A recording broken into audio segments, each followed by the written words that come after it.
তাই জানি মো করছি মো কর ভিডিও করছি ফোন আছে চলো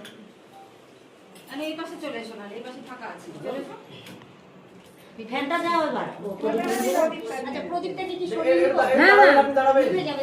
হ্যাঁ প্রদীপের একটু তাপটা শুকনো একটু দিয়ে দাও দিয়ে ওর প্রচন্ড গরম লাগছে না একবার দিয়ে দাও মানে ওই ঠিক আছে যান মা একটু প্রদীপে তাপ দিয়ে দিন প্রদীপটাকে সরিয়ে নিই